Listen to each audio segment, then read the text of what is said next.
Picnic Cafe.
Il vient de nous dire que le groupe de 500 kVA fonctionne à 40%. Vous voyez qu'ils peuvent même doubler l'effectif. Voire tripler. Et pourquoi vous ne le faites pas?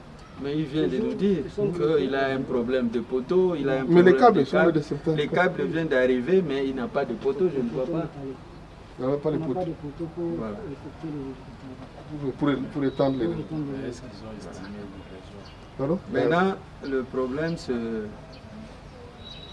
Je vais te poser cette question-là en aparté, sinon tu risques de ne pas me donner la bonne réponse. Monsieur le maire, voilà, ça c'est le Bangui Fabrice, au mois de décembre 2023. Il a offert ce groupe ici à la population de Kenge. Voilà, c'est 500. C'est 500 kVA. Mais le groupe en ce moment ici fonctionne à 40% de charge. Donc, il faut encore un travail au niveau du réseau pour étendre le réseau, raccorder les abonnés.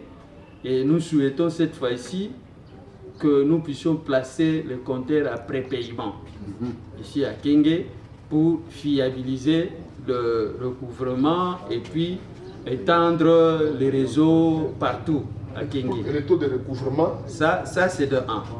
De 2, comme c'est une ville et qu'il faut booster, nous avons le projet de tirer une ligne 220 kV à partir de Bukangalonzo, au poste de Bukangalonzo.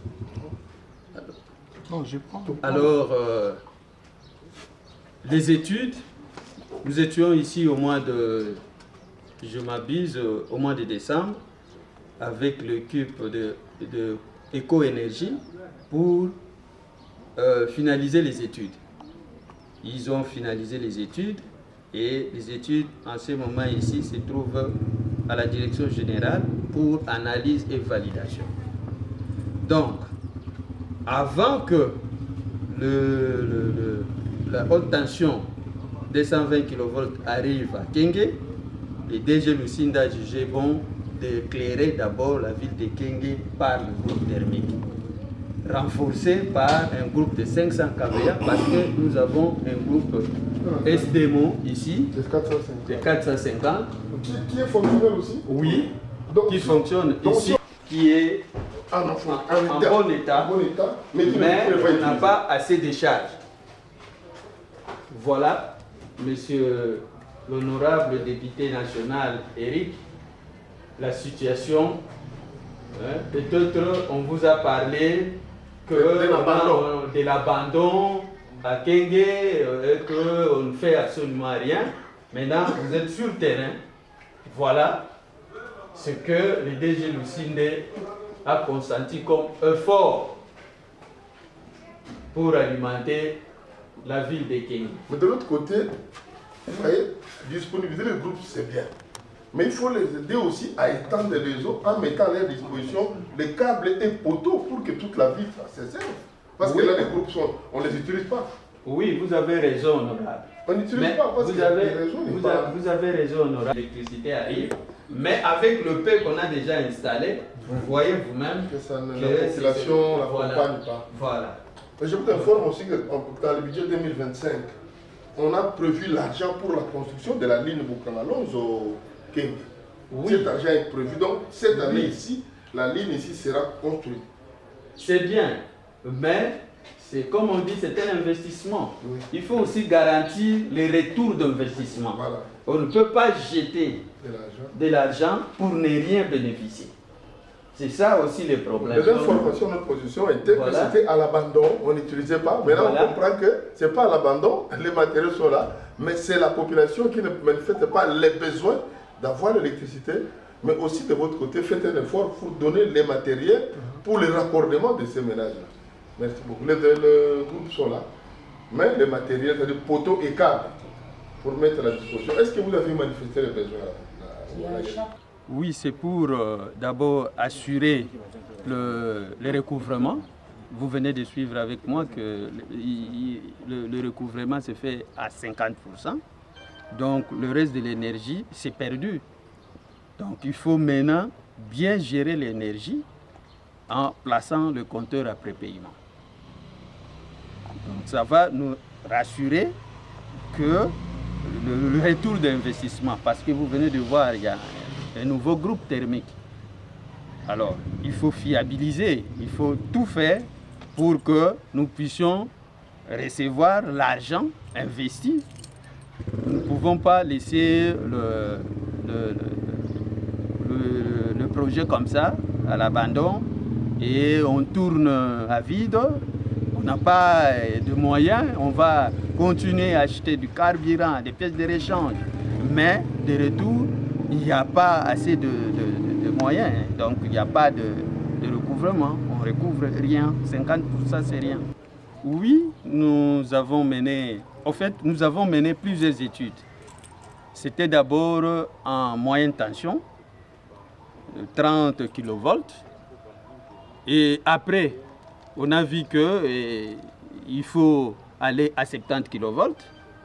On a fait les études de 70 kV. Et les autorités, le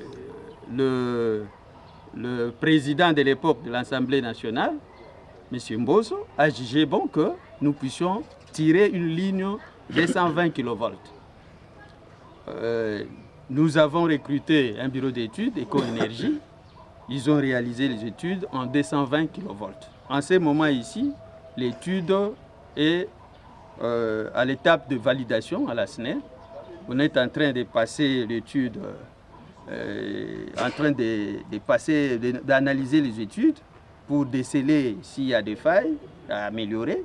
Et puis on va valider et passer à l'étape suivante, qui est l'exécution. À Bukangalonzo, il y a un poste 220 kV bar 33 kV. Et à partir du poste de Bukangalonzo, nous allons faire l'extension de GD bar pour une travée de par ligne 220 kV qui va alimenter la ville de Kenge et les environs. D'abord, nous venons de constater que les matériels ne sont pas abandonnés comme nous l'avions appris. Les matériels sont bien en place, mais que seulement nos populations n'ont pas d'intérêt pour être desservis en électricité. Ça, c'est le premier problème. Et aussi le service de la SNEL, bien qu'ils ont les groupes, mais ils ont une difficulté de câbles et poteaux pour étendre leur réseau. On va amener les plaidoyers aux autorités pour qu'on leur trouve des matériels, que le réseau soit étendu. Même si la ligne aérienne vient, la ligne haute tension venait, il faut déjà que nous ayons ces réseaux-là bien pour que la ligne, qu'ils utilisent bien la ligne. Donc, ce qu'on a dit abandon, il n'y a pas abandon, mais qu'il y a sous-utilisation, je peux dire. Mais étant que représentant du peuple, quel message vous pouvez adresser? Parce que la population de Kenge se plaint à la population de Kenge, ils se plaignent pourquoi? Parce qu'ils ne posent pas, qu'ils ne manifestent pas les besoins d'avoir les négociations. Il faut avoir les besoins. S'ils ont les besoins, la SNEL ne va pas imposer aux gens d'avoir du courant. Il faut que chacun lui-même pose les problèmes. La SNEL analyse et trouve si on vous connecte. C'est ça le problème. Mais aussi à la SNEL, on va en parler, c'est dans ma conclusion, qu'on donne les moyens, le matériel pour que toute la population, ceux qui veulent bien sûr, soit et l'électricité. Aussi un autre problème, c'est le personnel en place. La SNEL n'utilise que les journaliers. Donc ils n'ont pas de contrat avec la SNEL. Tous ceux qui sont dans votre sont des journaliers. Donc il n'y a aucun engagé SNEL à Kenge. Est-ce que c'est normal ça? Dans une entreprise de la trempe de la SNEL, dans un centre, chef-lieu de province, il n'y a que les journaliers. Ça, c'est peut-être le problème qu'on va poser à la direction pour qu'on arrange, qu'on mette de l'ordre dans la situation administrative des gens qui travaillent déjà. Par rapport à la ligne, moi en tant que député, je confirme que pour le budget 2025, l'État a déjà prévu les moyens. Le directeur a parlé des études, mais moi je vous confirme que les moyens sont déjà disponibles pour qu'on puisse tirer la ligne. Mais c'est eux qui sont des techniciens, ils doivent valider les études, ils doivent dire que oui c'est bon, c'est à ce moment qu'on peut déclencher les mécanismes de décaissement de fonds.